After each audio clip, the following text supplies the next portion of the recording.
Halo semua, kembali lagi di channel Naik Level. Pada video kali ini saya ingin membahas saham IPCC yang merupakan salah satu anak usaha dari Pelindo 2 untuk update laporan keuangan kuartal 3 2023 ya. Kemarin tanggal 20 Oktober itu harganya naik di sesi 2 ya, cukup tinggi, naiknya 9,3% setelah rilis laporan keuangan ya, dimana pastinya laporan keuangannya pastinya bagus ya karena direspon positif ya dengan kenaikan harga. Untuk kinerja harga sahamnya sendiri untuk tahun ini year to date sudah naik 33,33% ya, tapi kalau kita lihat ya teman-teman yang beli jangka panjang 5 tahun masih negatif teman-teman ya, masih minus. Kemudian 3 tahun ke sini ini sudah mulai banyak yang floating profit kecuali 3 bulan yang lalu. Harga tertinggi setahun terakhir ada di 865, jadi mungkin 3 bulan yang lalu ada di sini. Harga terendahnya di 500. Jadi ini harga saat ini sedang on the way harga ke 865 ya, kalau kita lihat ya lebih mendekati ke harga atas. Oke, kita bahas dulu ya IPCC ini perusahaan apa. Ini perusahaan seperti namanya ya, kendaraan terminal. Ini beroperasi Tanjung Priok. Nanti kita akan cek detailnya di next slide aja. Ini listing di bursa 2018 dengan IPO price-nya 1640 ya. Jadi kalau teman-teman beli pada saat harga IPO ya tadi ya masih floating minus cukup dalam teman-teman ya. Sejak IPO 46,3%. Nah, ini adalah aktivitasnya ya, perusahaan terminal tuh ngapain gitu ya. Ya dia tuh ya nandai mobil, ya ada gate ya, ngecekin gitu ya, quality check juga. Kemudian menata mobil-mobil itu yang mau dijual atau diekspor gitu ya, mendistribusikan tuh intinya dititipin di sini lah ya, tempat untuk menitipkan ya, untuk mendistribusikan ya.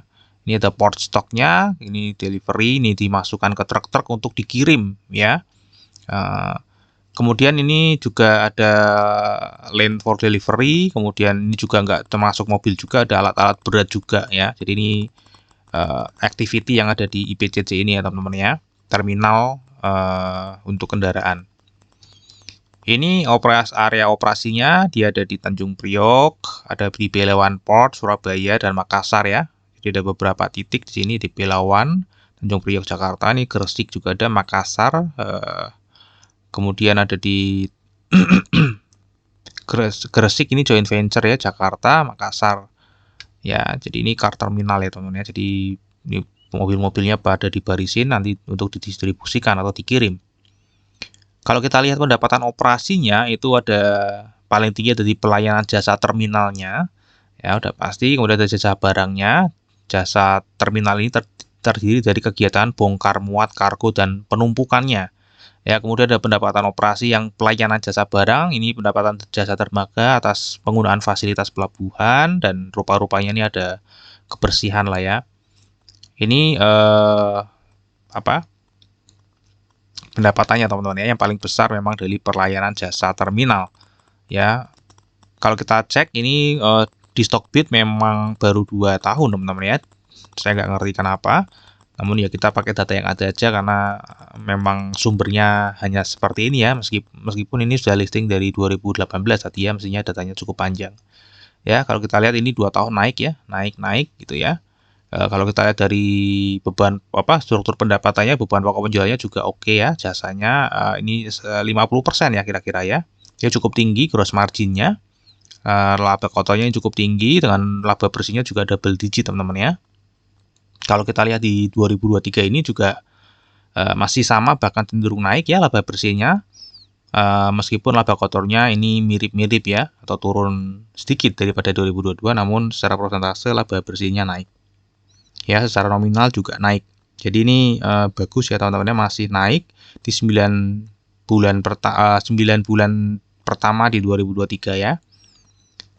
Laba kotornya naik tipis, laba bersihnya naiknya cukup tinggi. Untuk valuasinya sendiri pada saat video ini dibuat di PBV 1,14 dan PE ratio annualized-nya di 7,30 ya. Kalau kita bandingkan dengan tahun-tahun sebelumnya, ini sebenarnya sudah cukup tinggi dibanding tahun-tahun sebelumnya ya. Jadi ini sudah dulu pas waktu IPO nih pastinya mahal ya. Makanya saya belum pernah, memang belum pernah ya membeli saham IPO ya. karena memang nggak tertarik karena pasti mahal di awal. Nanti begitu IPO mungkin naik gitu ya, naik tinggi, habis itu anjlok ya. Jadi saya mungkin akan membelinya waktu anjlok seperti ini gitu ya, beli ya sudah anjlok, sudah bisa dianalisa, datanya cukup untuk dianalisa. Nah ini sudah mulai harganya murah, dibeli ini sudah naik ya. PE ratio-nya juga sama. Ya, untuk ROE-nya cukup oke, 16,05%. Kita bayarnya di PBV 1,14, jadi earning yield-nya kita tuh 14,09. Jadi ini masih masuk di harga wajar, teman-teman ya. Kalau kita cek harga wajarnya itu ada di 714 sampai 1071 ya. Jadi harga saat ini ya masih di range harga wajarnya, bahkan kalau misalnya masih bisa naik ke 1000 ya masih cukup lumayan tinggi tuh apanya persentase profit ya. Ini adalah dividennya ya. Kalau dividen juga ini rutin bagi dividen ya, rutin bagi dividen. Kemudian yieldnya juga lumayan besar ya. Terakhir juga yieldnya 8% teman-teman ya. Dan kalau kita lihat, ini nggak bagi dividen satu kali ya waktu COVID teman-teman ya. Jadi karena merugi dia nggak bagi dividen ya. Jadi kalau pas rugi dia nggak bagi dividen, tapi waktu profit dia membagi dividen. Ya, forecastnya berapa? Ini selalu bagi dividen kisaran di 70%. Ya, jadi ini annualize-nya ada 104 dikali 70% ya kira-kira akan memberikan dividen 72,8 di tahun 2024. Kalau teman-teman beli di harga saat itu 760 itu dapatnya lumayan teman-teman 9,6%. Jadi memang berpotensi naik lagi ya teman-teman ya secara harga ya, karena ini masih tinggi ya 9,6% ini ya. Masih ada orang yang masih rela untuk bayar di harga saat ini ya, dengan akan mendapatkan dividen di tahun depan ya. Apalagi ini masih di harga wajarnya teman-teman. Di harga wajarnya saja dia bisa memberikan yield 9,6%, jadi oke ya. Untuk kesehatan finansialnya seperti apa? Ini cukup oke ya, bahkan sangat oke ya. Jadi ini sangat jauh dari kata bangkrut teman-teman ya. Resikonya sangat kecil dari sisi finansial. Karena quick ratio-nya ini bahkan di atas 4 ya. Current ratio juga di atas 4 dan debt to equity ratio-nya hampir tidak ada. Hampir 0.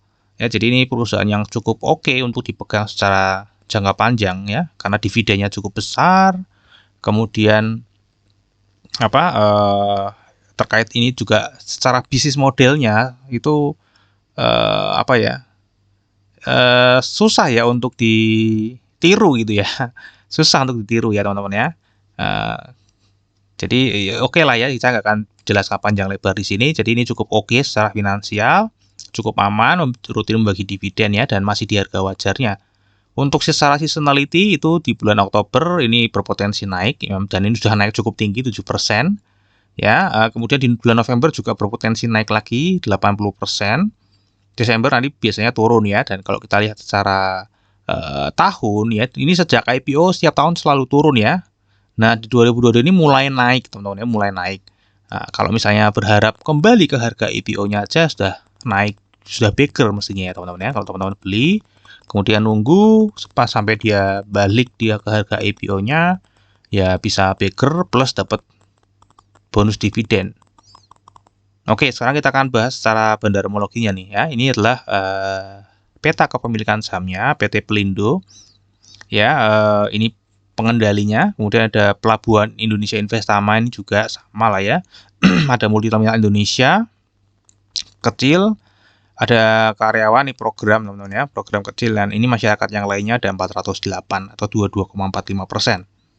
Kalau kita lihat pemegang sahamnya itu cenderung turun ya, kalau turun kemudian tiba-tiba di sini melonjak naik ya, melonjak naik dari sini ke sini naik, kemudian dia mulai turun lagi ya. Secara overall kalau kita lihat garis panjangnya dari September ke September ini turun 348 orang. Jumlah lembar sahamnya ini justru malah menurun teman-teman ya. Jumlah orang yang menurun, jumlah lembar sahamnya menurun. Dan kepemilikannya itu setiap satu orang yang keluar ya dari 9 tahun lalu itu justru menambah value di saham ini sebesar 31 juta ya. Jadi setiap orang yang keluar itu malah menambah value di saham ini 31,6 juta. Dan setiap orangnya ini memiliki rata-rata 31 juta ya, 30 jutaan lah ya di saham ini. Untuk partisipasi investor asing di sini kita lihat tidak terlalu besar ya. Jadi dia bukan asing, investasi bukan price maker di sini, namun dia price taker. Namun kalau kita lihat ya dari kuartal 2 ya, dia rajin sekali membeli ya teman-teman ya, membeli saham ini ya. Oke, kalau kita lihat secara detail ya, saham yang floating ini 509. Berarti yang floating itu ada di ini dan ini ya teman-teman ya. Ini floating teman-teman ya. Untuk pengendali itu tidak floating. Nah, kita lihat ya untuk lokal corporate itu ada 21%, paling banyak itu memang lokal investor retail lokal ya. Ada 60% di September 2023 yang sebelumnya lebih banyak lagi. Ya, sebelumnya lebih banyak lagi. Berarti apa? Berarti ini ada yang distribusi, ada yang mengakumulasi ya, ada yang mengakumulasi saham dari investor retail. Siapa yang mengakumulasi? Kalau kita lihat di sini tersebar rata ya, paling banyak memang ada institusi keuangan asing ya, di mana ini juga setiap bulan membeli terus ya. Jadi ini investor asing lah yang memborong saham ini selama setahun terakhir. Meskipun sekali lagi mereka bukan price maker di saham ini, namun mereka price taker, namun mereka membeli terus ya secara pelan-pelan dari investor retail lokal. Ya, jadi ini sedang ada akumulasi ya teman-teman ya. Kemudian kalau kita cek di tanggal 1 sampai 20 Oktober ini juga kita lihat di sini ya terakhir ya ada akumulasi ya, big accumulation ya. Kalau kita lihat BB, DR, CP, ini XL retail juga ikut ada yang membeli ya, PD yang jual, PG, BK. Ya ini dominan sekali ya, BB 2,5 M, 1,9 M, 1,3 M yang jual ini tipis-tipis ya, rata ke bawah. Jadi sedang ada akumulasi oleh segelintir ya, kepentingan gitu ya, dari banyak kepentingan. Oke, ini secara analisa teknikal ya, kalau kita lihat ini grafiknya cukup menarik ya, karena dari awal tahun 2023 itu grafiknya uptrend. Kemudian pas di sini turun ya, mulai tahun turun, dan kemarin pas rilis laporan keuangan dia breakout dari garis downtrend ini ya teman-teman ya. Dan kalau kita lihat likuiditasnya per hari 1,3 M per hari ya.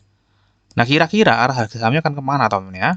Jadi ini ada potensi memang break ya teman-teman. Jadi akan membreak pola downtrend dan akan berubah menjadi pola uptrend.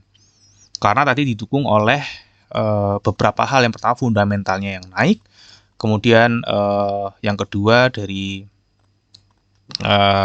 bandarmologinya juga terlihat tadi jangka panjang ada akumulasi, dan seasonality juga sampai bulan November nanti bisa naik, koreksinya di bulan Desember, dan di tahun depan itu akan memberikan dividen yang cukup besar kalau belinya di harga saat ini. Jadi banyak data yang mendukung saham ini untuk naik ya, baik dari sisi fundamental, bandarmologi maupun dividen.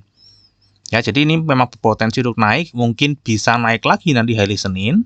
Ya, biasanya kalau sudah kayak gini, kemungkinan ada beberapa pilihan ya, dia bisa turun lagi ya, atau dia langsung naik lagi ya. Jadi ada bar hijau lagi di sini ya, naik ya. Ya akan naik ke sini, kemudian dia berkoreksi ya, dia akan membentuk pola uptrend lagi ya. Akan membentuk pola uptrend lagi teman-teman ya. Ya, harga 920 memungkinkan nggak ya? Mungkin saja, karena tadi kalau kita lihat harga wajarnya tuh sampai 1000 berapa dia? 1400 kalau nggak salah ya. Berapa tadi ya harga wajarnya? 1071 ya. Jadi masih di bawah harga wajar 920. Masih di dalam batas harga wajar, sorry ya. Jadi masih ada potensi bisa ke 920 teman-teman ya. Sekali lagi kita lihat di sini likuiditasnya hanya 1,3 M per hari. Jadi teman-teman hati-hati, jangan terjebak dengan likuiditas. Belinya terlalu banyak nanti nggak bisa jual ya. Ya minimal 1% lah ya dari transaksi per harinya. Jadi kalau 1,36 M berarti ya 13 jutaan gitu ya. Ketika kita lihat rata-rata per orangnya di sini memiliki sekitar 30 juta ya. 13 juta beli gitu ya. Misalnya mau beli ya, jumlahnya yang harus diperhitungkan likuiditasnya. Nah, kalau kita lihat di sini ya, ini cukup unik juga karena sejak awal 2023, 4 Januari sampai 18 Juli di mana ini ada uptrend, ternyata ini tidak ada akumulasi teman-teman ya, tidak ada akumulasi, tidak ada distribusi. Jadi ini memang netral saja ya. Memang netral saja. Cukup sabar, seimbang ya antara penjualan dan pembelian, namun terdorong ke atas teman-teman ya. Kemudian di sini mulai ada small distribution, ya, ada distribusi kecil, ya, untuk koreksi mungkin ya. Kemudian dia baru break lagi untuk naik uptrend, ya. Dan kemudian dia akan membentuk pola uptrend lagi. Oke, terakhir risamnya untuk kinerja jangka panjangnya. Ini mohon maaf datanya memang dari Stockbit adanya 2 tahun ya. Jadi naik ya, kemudian kinerja jangka pendeknya naik, valuasi wajar, rutin bagi dividen, forecast di 2024 nih sorry salah juga 9,6%, kemudian seasonality potensi naik ada di bulan Oktober ini meskipun sudah naik ya, dan di November nanti juga peluang naiknya lebih tinggi lagi. Untuk bandarmologi ini sedang ada akumulasi dan 1 sampai 20 Oktober juga sedang ada akumulasi. Untuk technical dia breakout dari downtrend jadi berpeluang lagi untuk uptrend.